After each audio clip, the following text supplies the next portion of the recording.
She treated her customer with kindness and got fired for it. But the next day, she walked back in as the boss. Megan wasn't looking for trouble. She never had been. She wasn't the kind of person who made waves or picked fights. She believed in showing up, doing her job, and treating people with kindness. That was how she had been raised. Simple principles: work hard, respect others, and keep your head down when things got messy. But sometimes, doing the right thing had consequences. And she was about to learn that the hard way. For almost 3 years, Lancaster Grill had been her second home. It wasn't fancy, just a local diner on the east side of Columbus, Ohio, tucked between a gas station and a laundromat. The kind of place where truckers stopped for coffee, where families came for Sunday breakfast, and where the waitstaff learned your order before they learned your name. It was the kind of job that was easy to take for granted. The hours were long, the pay wasn't great, and the management barely cared. But Megan stuck with it. She had bills to pay. Her rent was already too high for a one-bedroom, and her younger brother Evan was in his second year of college. He didn't know she helped cover his textbooks and groceries when their mom couldn't. She never told him, just sent a little extra when she could. That was why she took the double shifts, why she put up with customers who barely looked her in the eye, and co-workers who acted like kindness was a weakness. She had seen things here that made her stomach turn. The way Beth, a senior waitress, treated some customers like they didn't exist while she laughed and flirted with others. How Jason, a newer server, avoided certain tables altogether. How the whole energy of the restaurant changed depending on who walked through the doors. It wasn't just about money. A well-dressed businessman would get smiles and conversation.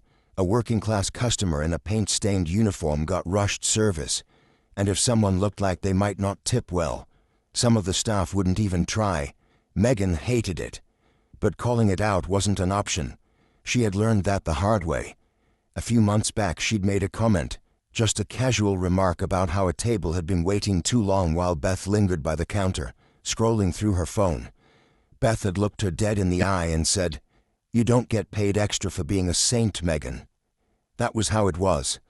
Either you went along with it, or you learned to keep your mouth shut. Megan had chosen the latter, until that night. And after that night, nothing would ever be the same again. The dinner rush had come and gone. It was a slow Wednesday evening, the kind Megan actually didn't mind. Fewer customers meant fewer complaints, fewer spills, and fewer fake smiles from her co-workers, who only turned on the charm when it suited them.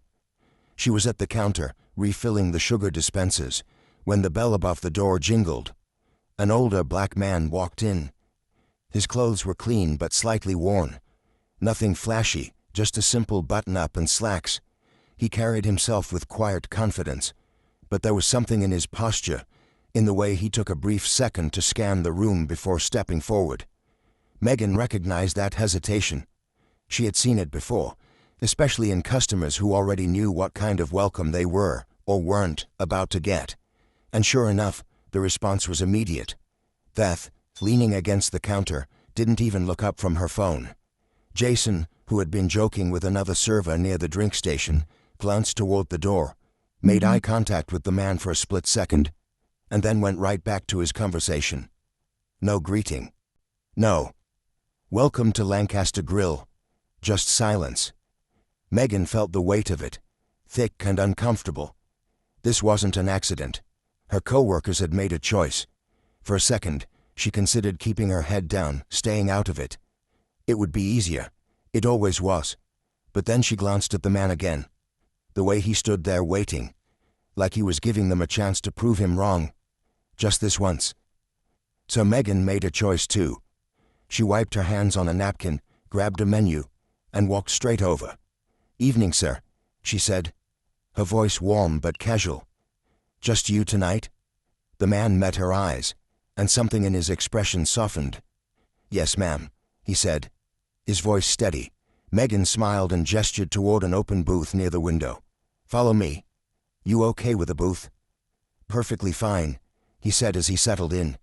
She handed him a menu and pulled a pen from behind her ear. "Can I start you off with something to drink?" "Coffee," he said. "Black." "Coming right up." Megan moved quickly, grabbing a fresh pot and pouring his cup herself. She could feel Beth's eyes on her, feel Jason watching too. But she didn't turn around. As she set the coffee down in front of him, he glanced around the restaurant, then back at her. "You the only one working tonight?" he asked, voice low enough that only she could hear. Megan knew what he meant. She flicked her gaze toward the others, where Beth was now whispering something to Jason, both of them barely even trying to hide their smirks. "Feels like it sometimes," she said. That made him chuckle. He flipped open the menu and scanned the options. "What's good here?" Megan tilted her head, thinking. "Depends on what you're in the mood for. If you're looking for something solid, the pot roast is made fresh. But if you want my personal favorite, the grilled salmon's the way to go." He raised an eyebrow. "That's so?" She nodded. "Promise you won't regret it." He smiled, small but genuine. "Salmon it is." Megan jotted it down. "Great choice." As she walked back to the kitchen, she heard Beth mutter just loud enough to be heard. "She's wasting her time." Megan clenched her jaw but kept walking. By the time she placed the order and returned with a fresh coffee refill, she could feel the shift in the air. It was subtle, but it was there. The way Beth's eyes narrowed. The way Jason kept glancing toward the booth, like he was waiting for Megan to slip up or say something she shouldn't. Even Tom, the manager, had peeked out from his office, scanning the room before disappearing again. Megan had the sinking feeling that she had just put a target on her back. But she wouldn't know how bad it was until the next morning. Megan had barely slept. Something about the way Beth had muttered under her breath, the way Jason had smirked, and the way Tom had peeked out of his office gave her a bad feeling. But she told herself she was overthinking. She had done nothing wrong. If anything, she had done exactly what a waitress was supposed to do, serve customers. So why did her stomach twist as she pulled into the Lancaster Grill parking lot the next morning? The air was crisp, the sun barely peeking over the buildings as she grabbed her apron from the passenger seat and slung it over her shoulder. A couple of cars were already in the lot, including Tom's. Megan stepped inside, expecting the usual, Beth and Jason standing around chatting, the kitchen crew prepping for the morning shift, the radio humming low in the background. But something was off. Beth wasn't leaning against the counter like she usually did. Jason wasn't making coffee or cracking jokes with the line cooks. Instead, both of them were watching her. Beth had a sly little smile. Jason had his arms crossed, and neither of them said a word. Megan's grip tightened on her apron. Then, the sound of a door creaking open. Tom. He stood in the doorway of his office, looking at her like he had been waiting for her to walk through that door. "Megan," he said flatly, "come with me." A cold pit settled in her stomach. "Now?" Tom didn't answer, just turned and walked back into his office. Megan swallowed hard. She could feel Beth and Jason still watching her as she made her way to the back. She took a breath, squared her shoulders, and stepped inside. The office was cramped, the desk covered in paperwork and old coffee stains. A file sat open in front of Tom, but he wasn't looking at it. Instead, he leaned back in his chair, let out a slow breath, and said, "We're letting you go." The words hit like a slap. Megan blinked, her mind scrambling to make sense of what she had just heard. "What?" Tom's expression didn't change. "It's not working out." Her heart pounded. "Not working out." She let out a sharp laugh, one that had no humor in it. "I've been here almost 3 years. I've never missed a shift, never been late." Tom exhaled through his nose, like he was already tired of the conversation. "It's a decision we've made." "We." Megan knew what that meant. Her throat tightened. "This is because of last night, isn't it?" Tom didn't confirm it. He didn't have to. His silence was enough. Megan felt heat rise to her face. "So, I get fired for doing my job?" Tom's fingers tapped against the desk. "You can collect your final paycheck next week." That was it. No warning, no explanation, just out. Megan clenched her fists, but she knew there was no point in arguing. She untied her apron and set it on the chair. As she turned to leave, she hesitated at the door, forcing herself to look back at Tom. "You know this isn't right," she said, voice steady. Tom didn't even flinch. Megan shook her head and walked out. Beth was still standing near the counter when she stepped back into the main dining area, a knowing smirk on her face. Jason was pretending to wipe down a table, but he wasn't even trying to hide the look of satisfaction in his eyes. They had been waiting for this moment. Megan felt her face burn, not with embarrassment but with anger. She wanted to say something, wanted to call them out, make a scene, demand to know how they could be so damn heartless. But she didn't. She wouldn't give them the satisfaction. She lifted her chin, walked past them without a word, and pushed through the doors into the cold morning air. For the first time in 3 years, she had no job, no paycheck, no backup plan. She got into her car, slammed the door shut, and gripped the steering wheel so hard her knuckles turned white. Her breath came in short, sharp bursts. How was she going to pay rent? How was she going to help Heaven with his groceries? How was she? The phone buzzed.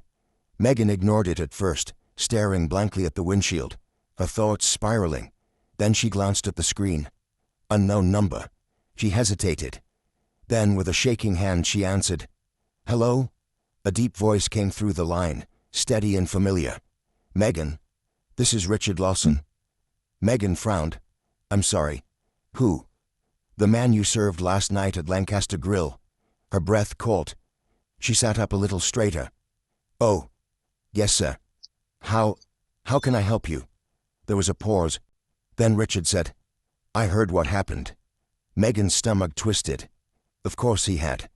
News traveled fast in places like Lancaster Grill. "Yeah, well," she said, forcing out a bitter laugh. "Guess I should have just ignored you like everyone else." Richard's next words made her freeze. "That's exactly why I'm calling. Because this wasn't the end of Megan's story. It was just the beginning." Megan's grip on the phone tightened. She had no idea why Richard Lawson, just another customer, or so she thought, was calling her the morning after she had been fired. Her heart pounded as she sat up straighter in the driver's seat. "I'm sorry. What do you mean?" There was a pause on the other end. Then, Richard's voice came through, steady and deliberate.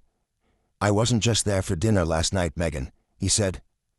"I was there to see how my employees treat people." Megan blinked.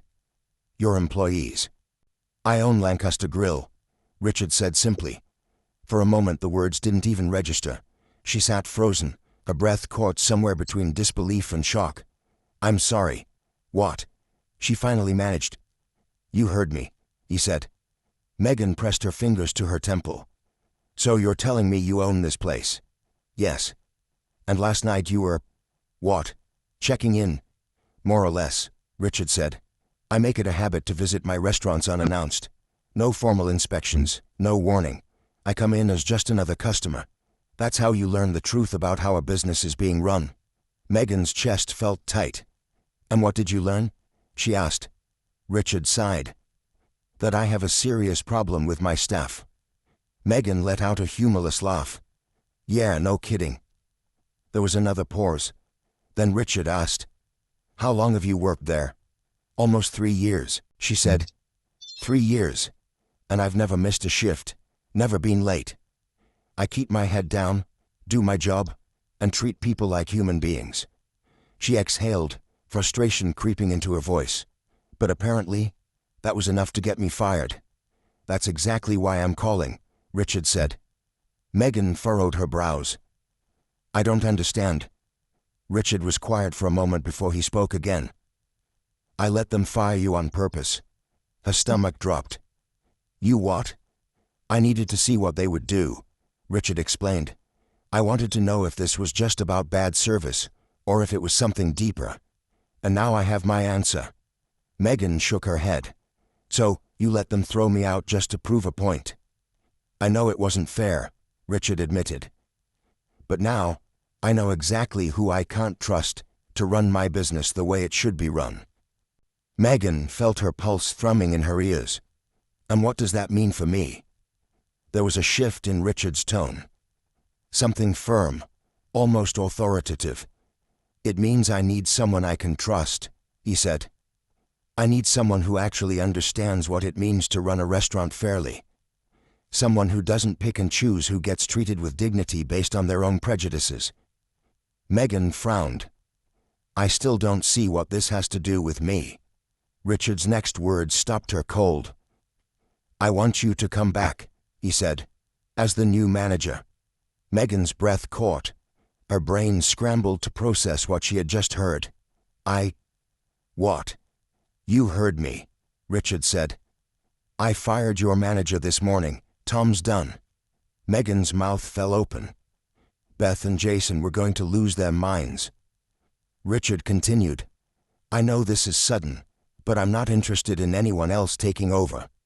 You understand what matters in a workplace. You know how people should be treated. That's exactly what Lancaster Grill needs. Megan swallowed hard. I don't know if I can do this. Yes, you can, Richard said firmly. And you should. She stared out the windshield, her mind spinning. Less than 24 hours ago, she had been tossed aside like she didn't matter. And now, she was being offered the very position of the man who had fired her. She took a slow breath. What do you say? Richard asked. Megan hesitated. She could still hear Beth's mocking voice, Jason's smug silence, Tom's dismissive tone. They had counted her out, thought they had gotten rid of her for good. But now she had a chance to be the change they never saw coming. Megan lifted her chin, gripping the phone a little tighter. I'll do it, she said. Richard let out a satisfied breath. Good. Come in tomorrow morning. You start at 8. Megan nodded, even though he couldn't see her. I'll be there. As she hung up, she sat in stunned silence for a moment, gripping the wheel as the reality of it all sank in. Less than a day ago, she had walked out of Lancaster Grill with nothing. Tomorrow she would be walking back in as the boss. And she wasn't coming to play nice. Megan stood outside Lancaster Grill, gripping the strap of her bag. The morning air was sharp, the kind that cut right through your clothes. But she barely felt it. She had spent all night thinking about this moment. Yesterday, she had walked out of this building with nothing. No job, no explanation, no respect. Today she was stepping back in with the one thing Beth, Jason, and Tom had never imagined she would have. Power. She inhaled deeply, squared her shoulders, and pushed open the door. The scent of fresh coffee and bacon filled the air, just like it always had. Customers were scattered across the booths, forks clinking against plates, the low hum of conversation blending with the radio playing in the background. But first nobody noticed her. Then Beth turned from the counter, saw her, and froze. Jason, who had been laughing with a busboy, caught sight of her too, his mouth snapping shut mid-sentence. A flicker of something, confusion, unease, crossed his face. It was almost too perfect. Megan let the moment stretch just long enough for them to squirm before walking toward the counter, setting her bag down with purpose. Beth recovered first. She scoffed, crossing her arms. What the hell are you doing here? Megan tilted her head. You'll find out soon enough. Beth's smirk faltered. Before she could say anything else, a door opened at the back of the restaurant. Tom stepped out from the office, already looking irritated, flipping through a stack of papers. Beth, I need you too. Then he saw her. His whole body went rigid. His eyes flicked to Beth, then Jason, like he was trying to piece together what was happening. Megan, he said slowly, you don't work here anymore. Megan smiled, but there was no warmth in it. Actually, she said, I do. Tom blinked. What? Another voice cut in before she could answer. I believe I can clarify that. Every head in the room turned. Richard Lawson walked in, calm and collected as ever, his hands in the pockets of his tailored coat. He scanned the room, taking his time, before landing on Tom. Beth's face paled. Jason looked like he wished he could disappear. Tom opened his mouth, then closed it. Richard stopped beside Megan and turned to face the staff. His voice was steady, measured, but carried authority. As of this morning, Lancaster Grill has undergone some management changes, he said. Effective immediately, Tom. Your position is terminated. Beth gasped. Jason looked like he had been punched in the gut. Tom's face turned an ugly shade of red. Wait a damn minute. No, Richard cut him off. I've already heard enough from you. Tom's mouth snapped shut. Megan almost felt bad. Almost. Richard turned toward the rest of the staff. Some of you may be wondering what's going on. Let me make it simple. Last night, I visited this restaurant as a regular customer. He let the words sink in. And what I witnessed was unacceptable. Nobody dared to speak. Richard gestured toward Megan. This woman was the only employee who treated me with respect. The only one who did her job the way it should be done. He turned back to the staff, his expression hardening. The rest of you? Some of you ignored me completely. Some of you made it clear you had no interest in serving certain customers at all. His voice sharpened. That ends today. The silence in the restaurant was thick. Then Richard turned back to Megan. Megan is your new manager. Beth's mouth fell open. Jason's jaw clenched. The busboy standing near the kitchen looked like he wanted to clap. Megan finally let herself smile. She turned toward Beth and Jason, who was still stunned silent, and leaned against the counter. Well, she said lightly, this is awkward. Beth's expression twisted. You? She turned to Richard, her voice sharp. You can't be serious. Oh, I'm very serious, Richard said. You don't like it. You're free to leave. Beth snapped her mouth shut, her nostrils flaring. She wasn't stupid. She knew walking out meant losing her paycheck, and Beth wasn't about to do that. Jason, on the other hand, wasn't as smart. This is bulls. Richard cut him off. You're welcome to quit as well. Jason froze. His mouth opened, then closed, like he was doing the math in his head. Beth glared daggers at Megan, but Megan just smiled back. Looks like we all have a lot of adjusting to do, Megan said, her voice light but firm. So let's get to work. She watched as Beth stormed toward the coffee machine, mumbling under her breath. Jason grabbed a rag and started wiping down a table, his movements stiff with anger. Richard gave Megan a knowing look. I have a feeling you'll do just fine here.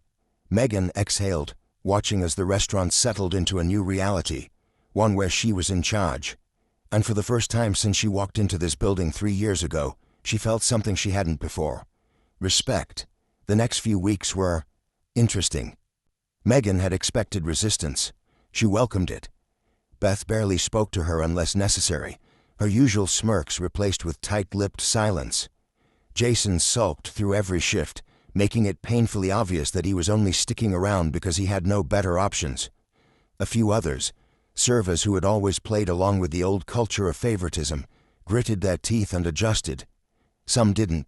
A couple of employees quit in the first week. They didn't bother giving notice, just stormed out when it became clear that the way things used to work, the unspoken rules about who deserved good service and who didn't, were over. Megan didn't lose sleep over it. She wasn't here to make friends. She was here to make things right. She spent her first days as manager watching, taking note of who was actually putting in the work, who was resistant to change, and who just needed a push in the right direction. And slowly, things did start to change. The kitchen staff, who had always kept their heads down, began to speak up more, offering suggestions, pointing out when things were unfair. The younger servers, who had been following the lead of people like Beth and Jason, started watching Megan instead. One night a busboy, Noah, a college kid who worked nights to pay for school, stopped her as she was wiping down the counter. You really got rid of Tom for that? He asked, voice careful. Megan looked up. For what? For being a jackass to customers, Noah said. I mean, we all knew it happened, but I didn't think anyone actually cared. Megan set the rag down and looked him in the eye. I care. Noah hesitated, then nodded. Good. And just like that, things started to shift. It wasn't immediate, but over time, the entire energy of Lancaster Grill began to change. People noticed. Customers who had been ignored in the past started coming in more often, smiling when they saw Megan behind the counter. Regulars who had never spoken much started to open up, chatting about their day, tipping more than they used to. Even the staff, those who had been skeptical at first, started following her lead. And then, one afternoon, Richard Lawson walked in.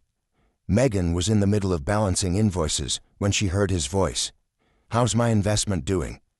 She turned, pushing the paperwork aside, and smirked. I think we're in good shape.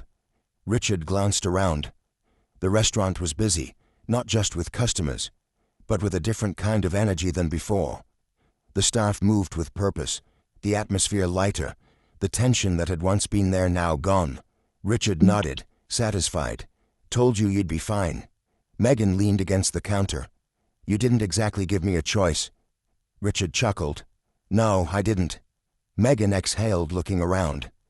It's weird, she admitted. For the longest time this job was just a job, a paycheck, and now it's something more. Richard's expression softened. Funny how life works, huh? Megan thought back to that morning, sitting in her car, feeling like she had lost everything. And yet, here she was. She wasn't just another waitress anymore.